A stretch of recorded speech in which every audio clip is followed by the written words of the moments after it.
Hey, it's FYF Sports. FYF Sports, man. This is Lamont. We back. Back with another podcast episode. Today is a real special episode. Today is actually going to be our first FYF Sports NBA Awards show. So, again, we want to definitely show appreciation to some of the NBA players that have stood out in some of the most important categories this year. And we're just going to stick to the basics, just like the NBA. We're going to run down, who we consider to be the top front runners for these awards, and also who we've selected for these awards as well. So before we get into that, make sure you guys like, comment, and subscribe to the video. Hit that notification bell. Again, remember the importance of that notification bell. That's the only way you can stay notified with all the new content that we are continually dropping. The goal is to drop 2 to 3 videos a day. And if you want to stay notified on that information, make sure you hit that notification bell. But we're going to send it over to Steph real quick. Steph, you got anything for us on some sponsors? Hopefully we got some new information there. Well, no. The new information that we have is we're growing. And that is one of the key factors of getting sponsorship. So thank you for the love and support that we are gaining. And like he said, hit that notification bell. That's going to let you know when we're dropping new videos, because we are coming back to back to back. So stay tuned. All right, yeah, most definitely, you guys. The goal, our goals as far as subscribers and reaching out, to the fans. We've kind of exceeded those expectations so far. So we appreciate you guys for helping us get there. So today, like I said, it's a special episode. It's our first NBA awards show. Me and Steph have just kind of sat down and we've talked about the players who we feel are the top at their positions in these categories. So we're just going to be going over the most basic awards. We're going to be doing Defensive Player of the Year, Most Improved, Rookie of the Year, Sixth Man of the Year, and MVP. And so those are the categories we're going to be selecting today. And hopefully, again, if you guys disagree with some of the players we selected, let us know in the comments. If you agree, also let us know as well. But again, this is just kind of based on what we've seen over the course of the NBA season. You got anything? No. Oh, I thought you was about to say something. No. Okay. No. All right, so we're going to start with Most Improved Player of the Year. Now, I know Most Improved Player of the Year, again, is very subjective. There are a lot of players, especially this year, who've shown drastic improvement. We're going to talk about some of the players that we discussed.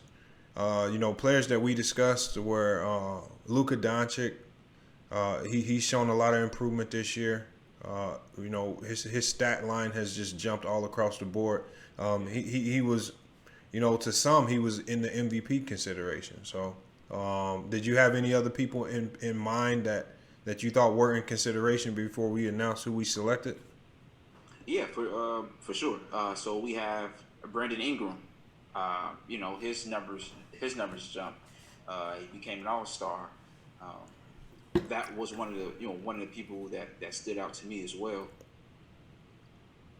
But nevertheless, who we chose is definitely, undeniable, like the most improved player. So. Yeah, I like all these guys, man. Like I said, there are a lot of guys this year who showed improvement. We got Lonzo Ball towards the end of the year. Jason Tatum took another leap this year and put himself in another category. But the player that we feel showed the most improvement, this year, and again, it's not just as a player, but it's also as far as your impact on the team. He helped put his team in an entirely another level of competition, and that player is Bam Adebayo. Bam Adebayo is the player that we've selected as the most improved player of the year. This guy, again, he essentially replaced Hassan Whiteside, or they really forced him out the door because of his development and growth. They forced Hassan Whiteside out of a job, and Hassan Whiteside is one of the better centers in the league today. And once he started to show promise, he took over that starting role. And he didn't just take over that starting role. He came into this year and got better by a long shot. Hey, what do you think about Bam Adebayo this year so far? I mean, Bam Adebayo is a guy that came in with extreme, athleticism and talent overall. But there's no question he's out of, I wouldn't say out of everyone, but he has been the most impactful player for that specific team. Whether that's rebounding, assisting, points, he has, he does it all, and he was definitely not someone I was expecting to have a season like he did. I mean, All Star. I mean, you can't. What more can you ask for of a player his talent? He reminded me of Draymond Green 2.0 that does everything on the floor. Whether there's all the intangible, whether there's diving for loose balls, making sure players are in the right position. So I mean, there's no argument for me for the most improved player. Yeah, I wouldn't necessarily compare him to Draymond Green if it were me. I wouldn't compare him to Draymond. I think they play two different styles. Draymond's he's the type that kind of jump starts the offense, and he's not really. And on most occasions, he's not really a factor offensively. But Bam Right. Adebayo he's shown a lot of promise offensively. His scoring average jumped. His scoring average jumped from 8.9 points a game to 16.2 points a game. So he essentially doubled his scoring average. Not only his scoring average, but he also increased his rebounding numbers. So from his rookie year, he's been able to double his rebounding numbers. So this year he's averaging 10.5 rebounds a game. So again, Bam Adebayo, man, again, not just getting better, but he's put the Miami Heat in a position to be contenders. They were one of the best defensive teams this year, and they were one of the most surprising teams this year. Now that when we see the way that Miami's been able to develop all that young talent down there, so I think Miami found a gem in him, and I think he's going to be pretty good for the years to come. So our most improved player of the year is Bam Adebayo of the Miami Heat. Yeah. All right, so now we're moving on to our second award. Our second award, we had to consider. We had to consider a lot of players for this particular category, but we're going to be talking about Defensive Player of the Year.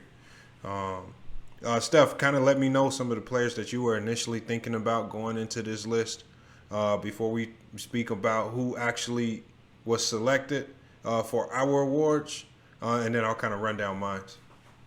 Okay. So, of course, I'm not going to give me like the specific order, just who I originally thought that would win the defensive player of the year. So, first, I'm just going to say Kawhi Leonard off the jump, just because what he brings defensive to a team, guarding your best player, where there's blocks, steals, diving for loose balls, he does it all. Number two, of course, we're going to say Giannis Antetokounmpo. I mean, this man is scary. Chase down, blocking. You're looking, what I'm saying, looking around, looking over your head, making sure he's not there. Number three, I have Anthony Davis.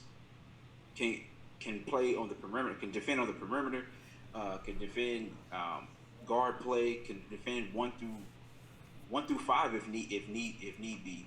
And then one of my favorites is like defensively. I have Patrick Beverly and both Marcus Smart. I mean, those are two players that you just want on your team. I mean, their nagging defense, just hard to get past those guys. So I mean, I like both of those players defensively Right, as well. and so again with us, when we're talking about the top candidates, I know you named a few players there. Yeah. When we're talking about the top candidates, the guys that actually can potentially win this award this year, at least with regards to who the NBA is going to select. Some of the guys I was looking at this year was, Paul George. Unfortunately, for health concerns, he wasn't able to give us a full season of defense. So he's kind of essentially eliminated himself from this defensive category, this award primarily because of his health, but he's one of those elite guys that is always in the running for this award. Another guy that I also considered when looking at these top players was the reigning defensive player of the year, Rudy Gobert. He's he anchors that defense over in Utah, and I think just because he doesn't do as much offensively, his defense kind of goes under the radar. But he's definitely, with regards to defensive plus minus, he's definitely leads the league in that. He you have to factor him into your offensive game plan when you're going against the Utah Jazz on a night in and night out basis. So this year he's been stellar as well. But when we talk about the defensive player of the year, it's not about what you can do or what you've done in the past. I really want to focus on what you've done this year and what you've done to make your team better this year. And we've selected this year. We've selected Anthony Davis as the defensive player of the year, and that's primarily because of his, he has such a responsibility to carry the team on offense, and to see him step up not just on offense, but also step up and lead the Lakers in defense has been really, really crazy this year. His numbers across the board have been great. He's putting up some of the best numbers he's put up in his entire career with the Lakers. He's scoring over his career average. He's rebounding right under his career average. He's assisting more, and he's anchoring the Lakers. The Lakers are one of the top 3 teams in defense this year, right behind the Bucks. So, and then we have to look at the fact that the Lakers are the top team in the West, and we have to consider that. So he's the best defensive player on one of the best teams in the NBA, and I definitely give him a lot of credit for that. What do you got on him, Steph? Everything. I agree with everything that you said. I mean, and like I was saying earlier, man, he's a type of talent that can guard 1 through 5 if need be. He can get you steals. He can get you blocks. Of course, he's going to get rebounds. But yeah, I mean, I can't argue that whatsoever. Yeah, look. So again, Anthony Davis, man, he's put together a great year. I mean, the year he's put together so far this year, it's been MVP level as well. So to be in contention for multiple awards, not just defensive player of the year, but also MVP. He's in multiple races this year. So that just kind of tells you what type of player he is. So, like I said, he's one of those types of players to me that you really won't appreciate until he's retired, because we don't see this type of player. He's a generational talent. Yes. Who we again, just like Kevin Garnett, just like LeBron James, we may only see once in a lifetime. So again, you guys, Chicago native. yes sir, yes sir. So definitely, we gotta show appreciation for this guy, because on a night in night out basis, even when he was in New Orleans, he came to work. And whenever he was healthy, he came to work. He put in work for his team. So defensive player of the year, Anthony Davis of the Los Angeles Lakers. All right, now we're coming up on our third award. Our third award is going to be for the NBA Rookie of the Year. So when we talk about the NBA Rookie of the Year this year, if we're being honest, there were only, 2 players in serious contention for this award for the majority of the year, or at least, as the season played out. Going on early into the season, there was one clear-cut favorite. The guy that emerged late was Zion Williamson. He emerged late due to injury, but when he did emerge, he came up really big and made a strong case for this particular award. What do hey Steph, what do you think about Zion and his late push to win Rookie of the Year? What do you think about those stat lines he was putting up, and what game do you think was his best performance that kind of opened everyone's eyes? What's crazy is I don't think that I can just pinpoint one game that really shook the world, because every game he played was the same, was amazing, was a force. But one of the games I did love, I would say, was the Lakers versus the Pelicans. I mean, the way he just he bullied Ant Davis, bullied Kuzma, bullied LeBron. It's scary for him to efficiently, in his first couple of games, he was just averaging 20 23-6 and what 23-6-2, something in that range. But that is scary to see that. I mean, for him to be moving around LeBron James, bro, ain't too many people say they've done that. Understand? I mean, his age or whatnot, which doesn't even matter. But I mean, it's scary and an amazing talent, man. I'll be excited to see, you know what I'm saying, just to see his growth and what he can, continuously to do throughout his stint in the NBA. Yeah, I like Zion this year, man. I think his biggest performance for me was his first game against the Spurs. That showed a lot. That showed people a lot. That really showed me that he's actually working on his game. Because we knew what to expect with regards to what he would do on the interior. I knew that he would dominate the glass. I knew he would be physically imposing in the post. Those were all given. He showed that at Duke University.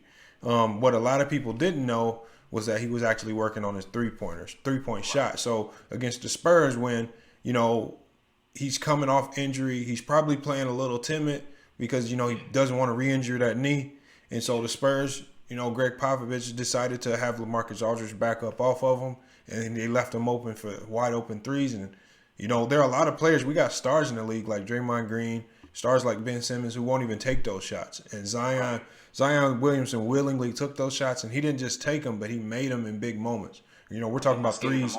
Yeah, we're talking about threes in the third and fourth quarter of a game, and this is his first NBA game. So, so again, that showed me a lot right there that he has the ability to not just be great, but he's wanting to, and he's developing all aspects of his game, so that he does not necessarily have a lot of weaknesses. So he did show me a lot this year, but at the end of the day, the one player who started the season off strong, now he didn't really end that strong. So going into the end of the season, where the season abruptly ended due to COVID. He wasn't playing as well. He had about a 10-game stretch where he was just having that rookie drop off, and that just happens to all rookies, where you just hit that rookie wall and you're just not performing at the level you would like to perform because your body's just not used to playing this many games. Exactly. Games on a weekly, and you're playing multiple games on almost every other day you're playing an NBA game. So I think he just hit that rookie wall, but I do see him bouncing back from it. But our choice for Rookie of the Year, and I think this is probably going to be a lot of other people's choice as well, is going to be Ja Morant. Ja Morant of the Memphis Grizzlies. Ja Morant of the Memphis Grizzlies, again, he's been excellent all year round. What do you think about his game, and what do you see him doing in this NBA bubble? Yeah, he's one of the talented rookies out of this season. Can shoot the ball. A great passer, can go over the top of you.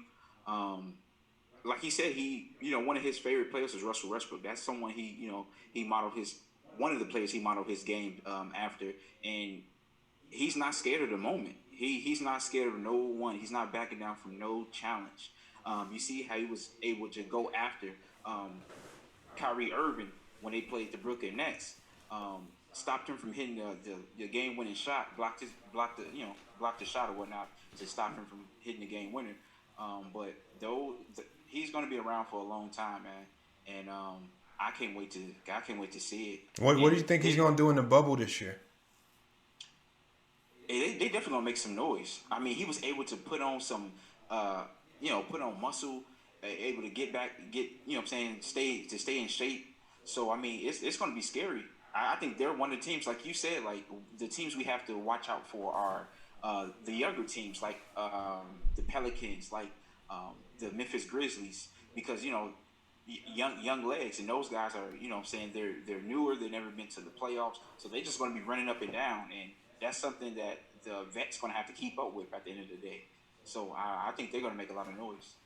They might upset some people, but like I said, we'll see. They could. I mean, I don't see them getting into the playoff scenario this year. If they do that, again, they prove me wrong. I think teams like Portland, New Orleans, even Phoenix, I think they're just a little bit stronger. going into the bubble. Now, again, going into next season, I like the Grizzlies. I like the Grizzlies with all the young talent, Dylan Brooks, Jaren Jackson, and those guys.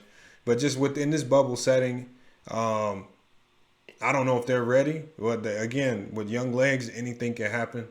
But again, Ja Morant this year he's averaging 17 and 7.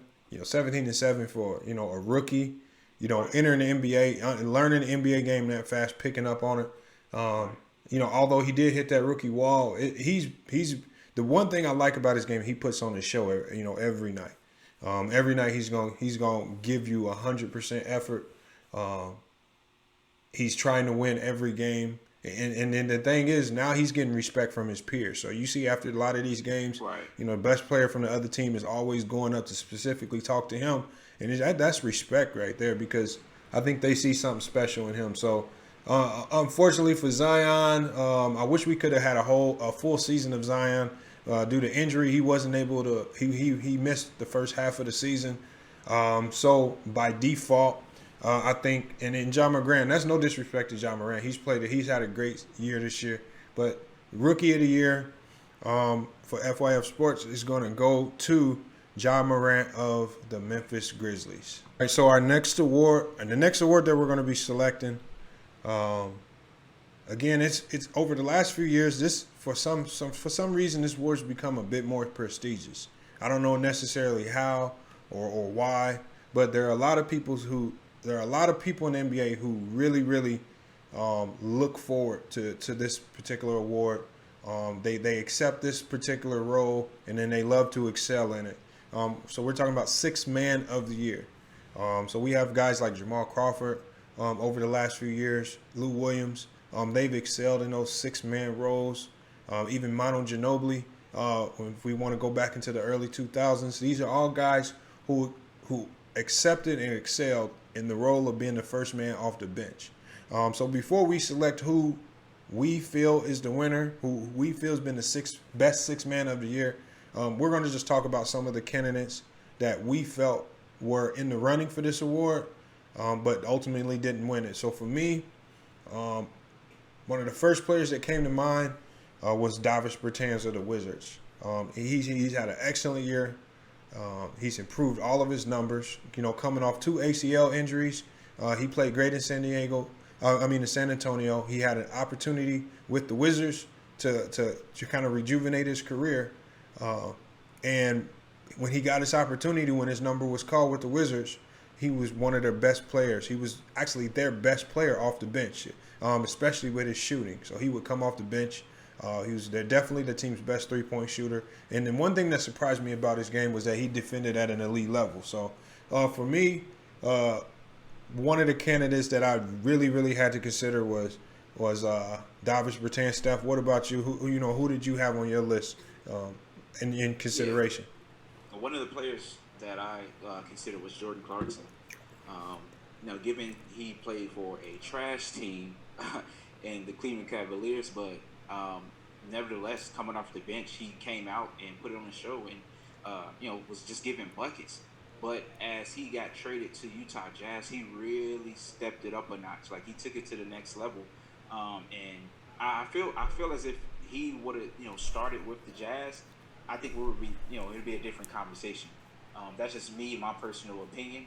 But he gives buckets, man, and he's been showing that he can play a little bit of defense. So I mean, given due to the fact he's playing for a playoff team, so definitely that's one of the players that I consider that. Yeah, I like Jordan Clarkson. When he was with the Cavs, he was not so spectacular. Had a lot of underwhelming performances. Yeah. That was primarily because I don't think the Cavs are really trying to win games. Yeah. He was getting pulled. But in Utah, we did see a shift in his not just his game style, but his body language, his attitude towards the game. So again, I think that's one of the reasons that why it hurts his chances to win the award this year is because he put forth an effort only for half the season.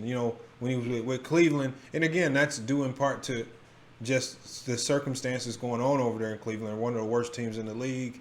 They're trying to develop some young talent. So he was playing behind Colin Sexton and another guard that they drafted this year. So they're looking to develop talent. They're not necessarily looking to win. And at that age, I mean, in the time frame he's been in the league, he's never played for a winning organization. I mean, don't get me. I'm not going to say winning organization, but a winning team. Like the Lakers, we was not winning anything at that time. He went to the Cavs. He played in the playoffs with LeBron, and then I mean, the next year. So yeah, definitely. So that'll change anybody. That's true. Like so that's what I was getting into. So when he went to Utah, I definitely appreciate the effort that he put in Utah. It was again he had a half season of greatness. He was great off the bench.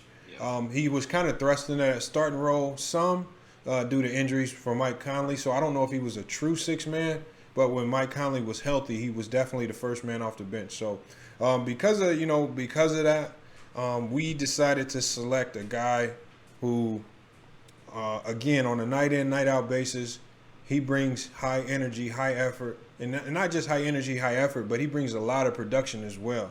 So the guy that we selected for the FYF Sports Sixth Man of the Year is going to be Montrezl Harrell. Montrezl Harrell of the Los Angeles Clippers. Montrezl Harrell, outstanding year, outstanding pick and roll player.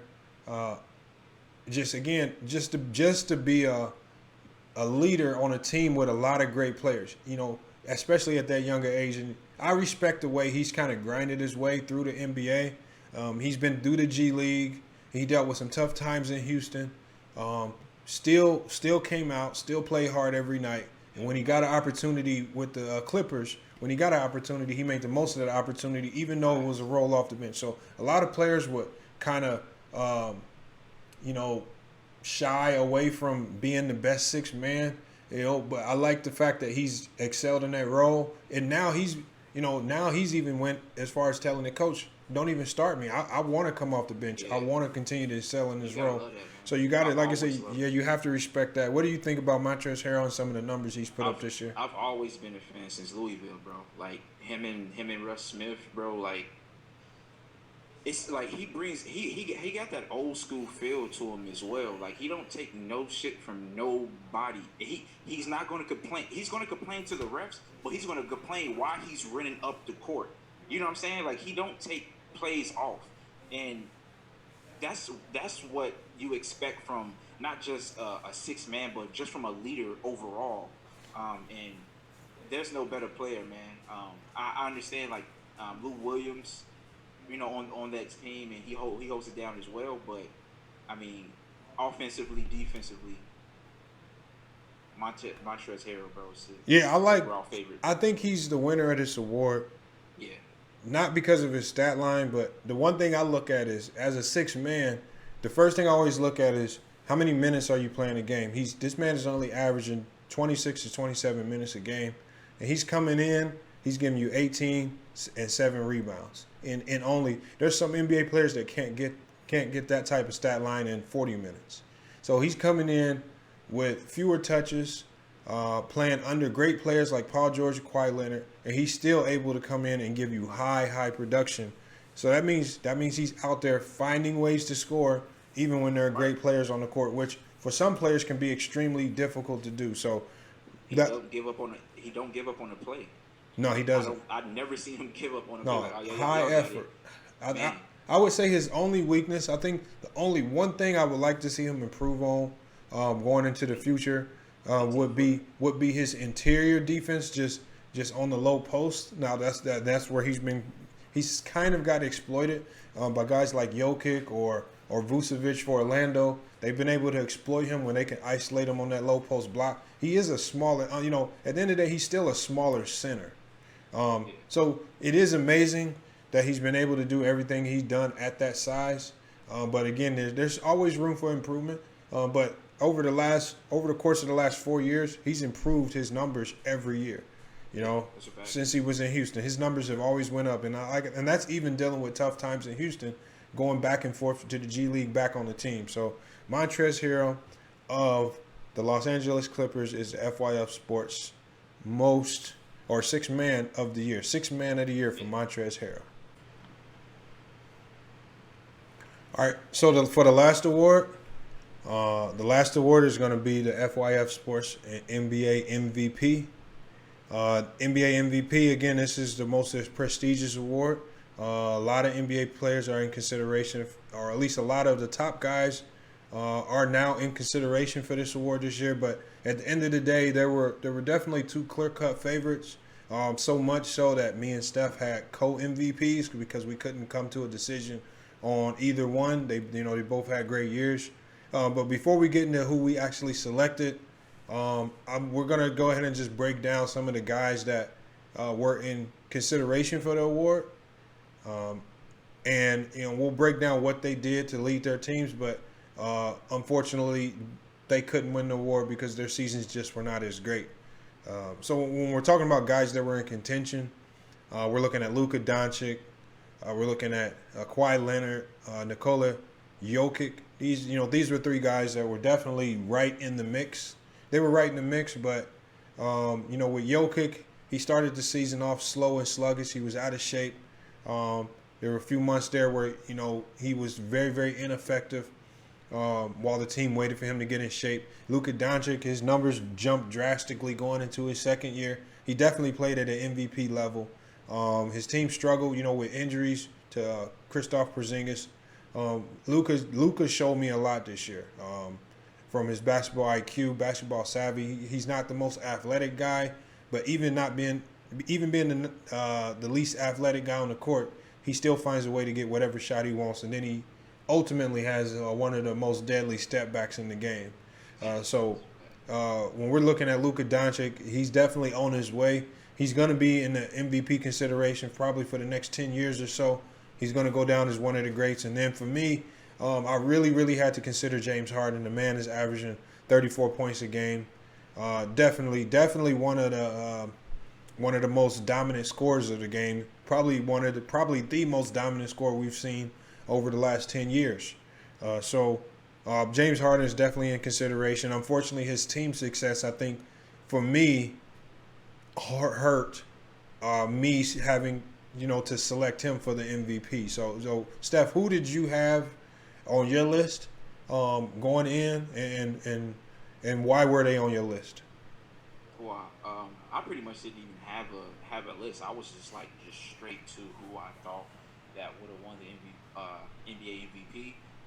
But if you wanted to consider, because you're considering Luka Doncic, which is a great choice.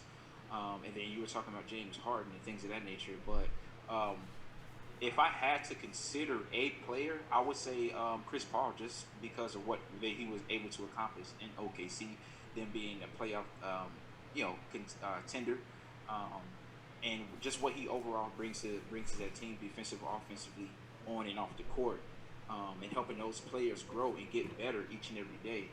So that's one of the teams that players I would consider MVP. Also, another player, Jason Tatum, what he's able, his play at toward the ending of the season, how he. Hey, Steph, you just putting anybody on the MVP list.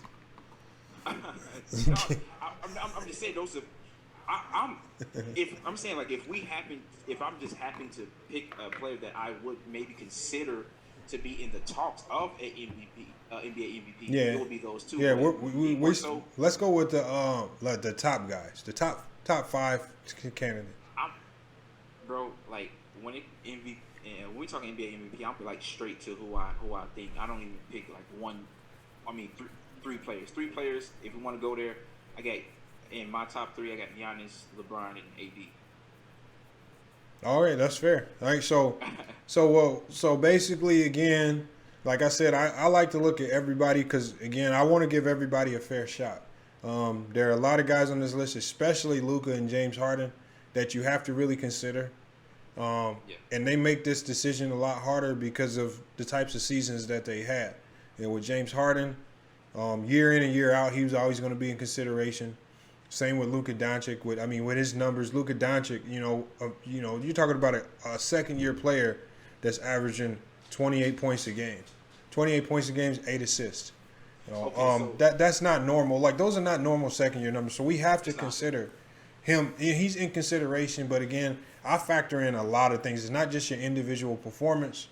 It's not just your value to the team, but it's also winning and being and having success on the court. So I think that's what bumped James Harden and Luka Doncic below some of my top guys or some of the guys that I really, really considered.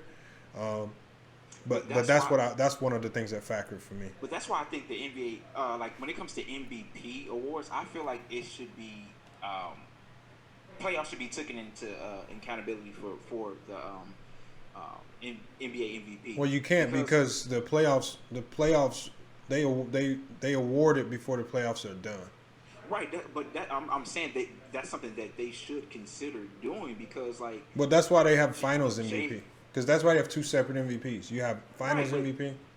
Yeah, but I'm saying it makes it much easier too. Like James Harden, he's considered or he wins the MVP, but in the playoffs he's playing like trash. Yeah, I mean, you got to understand. These are just regular season awards. I mean, this is something to award the guys for the regular season. Now, if you go and excel in the playoffs, the same way Andre Iguodala excelled in the playoffs and won Finals MVP, you know, that's just I always want to separate the two, because regular season is regular season, and then sometimes you're just on a team that's just not good enough to make it, and you know you can't control everything. You can't control the front office. You can't control draft picks. You can only control your team and your team's success. So, like I say, this is a number of things that I factor into it, but you definitely want to keep separate playoffs, and you definitely want to keep separate regular season because, again, they got separate awards for those two. That's what I would say. You don't want to consider playoffs, especially this year when the playoffs won't even have started by the time they this is like name totally these different, awards. But I'm just saying in the future. But yeah, we can. All right, so we came up with co-MVPs. Again, we couldn't decide on one. So, I selected Giannis Antetokounmpo of the Milwaukee Bucks as the FYF Sports MVP, and Steph, he selected LeBron James of the Los Angeles Lakers. So those are our FYF Sports co-MVPs. They both extremely great seasons. Giannis Antetokounmpo, regular season averages were 30 points a game and 14 rebounds a game, and not just averaging 30 and 14, but he was also the best defender on that team. His team was the best team defensively in the NBA. That's one thing that's kept the Bucks afloat all year. That's one thing that's helped them have the best record in the NBA with 53 wins. So putting some good vets around them too. Like I say, lead. And what we're talking about is we're talking about a guy who's only playing with one other All-Star player, and he's a fringe All-Star player. That's Chris Middleton. You know, he's not on the team with another superstar. He's leading the team. He's leading the team in a lot of statistical categories, scoring, rebounding, and he's their best defender. I consider that, for me, that's what it takes to be an MVP. Kind of let us know why you chose LeBron James. So, I chose LeBron James because what he's able to accomplish and what he means to that team. Like I said, like he controls the game on the court for 48 minutes straight, bro. He makes his team better. You know what I'm saying? And I just feel like overall he's just a favorite. I mean, he's leading the league in assists. What is he, a 16-year vet? And at that age, I don't see no drop off. I mean, he only got better. I mean, he's able to shoot the three from far. His shoot overall got he's improved a lot better, and he's continuously improving. I mean, I understand that he is playing with a second superstar, but I mean, nevertheless, if he's not on that court, they're not in the talks for a championship team. Correct. For the championship. Yeah. See, with LeBron, the one thing that bumped LeBron James down for me is I saw LeBron James on that Laker team without Anthony Davis, and so last year he wasn't an MVP. He wasn't an MVP candidate without Anthony Davis. But that growing messed him up. And that injuries play a factor in it. But I think, like I say, for me, I have to calculate in winning. I have to calculate team success. But then, when you're playing alongside one of the top 5 players in the NBA, like Anthony Davis, that also helps as well. So I attribute some of his successes, such as leading the league in assists. I definitely attribute it to the greatness of Anthony Davis and Anthony Davis's ability to be great defensively.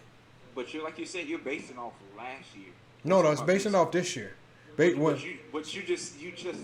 No, so wait. Basically, so what I'm saying is, okay, go ahead. Last year,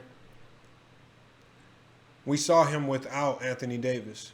Right. He's basically doing essentially the same thing. The numbers are the same, and it's just minus Anthony Davis. So this year he's doing. Are the numbers the same? The numbers are similar. Or are they identical because they're in the 20s? No, the numbers are the same. That's what it means. So the numbers are the same. The only difference to that team has been Anthony Davis. So I mean, if anything, I would They got a different team though. It's an entirely different. It's a different team. It's a different team. But I mean, there's a lot of the guys there. You got Caruso there. You got Rondo there. KCP, These are a lot of the same guys there too. This is, what I'm saying is, I don't think he's been like when you're looking at guys like I even in my list I had Anthony Davis over him for MVP. Because I think Anthony Davis has a more of an impact on the offensive and defensive end than LeBron James has. I mean, Anthony Davis is the best. He's the best scorer on that team at 26 a game. He's the best defender on that team. So if you're not the MVP on your own team, then how can I say you're the MVP in the NBA? That's what I'm saying. So when I'm looking at Giannis, you're talking about the best player on the best team. He's the best defender on the best team. He does it on both ends of the court, and not only that, he's averaging 14 rebounds a game. You definitely got solid points. But we all seen Anthony Davis play without LeBron. No, we have. And again, it wasn't the same outcome. That's why this is like a really you know what I'm saying? It's really a toss up with them two. It's like it's not a toss up. With Anthony Davis and LeBron, who can win? Oh yeah, no, I'm talking about. That's what I'm saying. It's a good argument on both ends. So it's really like, well, whoever you choose, I can't really argue because what you just said is huge, and then what I just said is no. I was talking about between Giannis and James. I don't think it's close. I definitely understand where you come from with that because like that I definitely didn't see that like the season that they're having. That's something I didn't see. No, I knew the Bucks would be good. The Bucks were the best team in NBA last year. But I'm saying they're again that was the best surprising, team. Though. I didn't think they was going to win that many games. We were all hoping that Giannis finds some type of jumper because that only was going to enhance their play. So yeah, I mean, I can't argue either one. So whether it's LeBron James, AD, or Giannis, I really can't argue. All right, hey, whatever we go, we got co-MVPs. I selected Giannis Antetokounmpo. Steph selected LeBron James of the Los Angeles Lakers. So those are the co-MVPs for the FYF Sports NBA Awards show. So we're actually just gonna go ahead and wrap it up from there. Guys, I need you guys to let us know. Did you like our selections? Are we way off or? Yeah, facts. I mean, if you don't agree with who we selected, let us know in the comments. Right. Let us know in the comments, and we'll just kind of go from there and chop it up. But again, we got Defensive Player of the Year, Anthony Davis. Most Improved Player of the Year, Bam Adebayo. Rookie of the Year, Ja Morant. Sixth Man of the Year, Montrezl Harrell. And co-MVPs, Giannis Antetokounmpo and LeBron James. So those are the award winners for the FYF Sports NBA Awards show. So again, make sure you guys like, comment, and subscribe. Hit that notification bell. If you haven't done so already, make sure you join our Facebook group, NBA GOAT Talk on Facebook. Again, we're looking to get 500 members there before we start our live debates. And again, once we hit that number, we'll enter a new realm of we'll get into the streaming, we'll get into the live streaming, and we can start those live debates. So I definitely look forward to that as well. Steph, you got anything for us on the way out?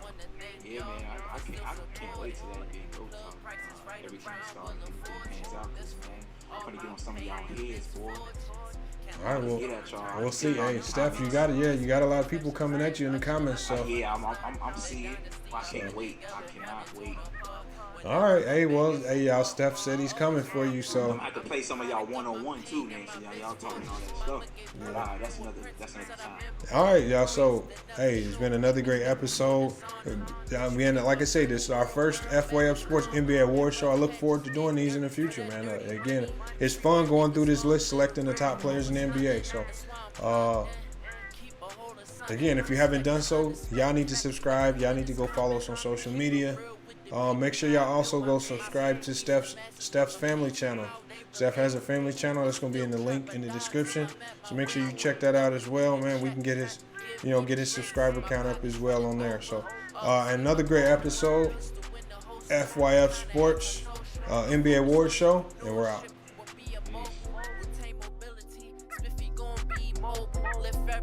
When I sing, gon' be vocal. Waiting for shit in transit, remember being postal.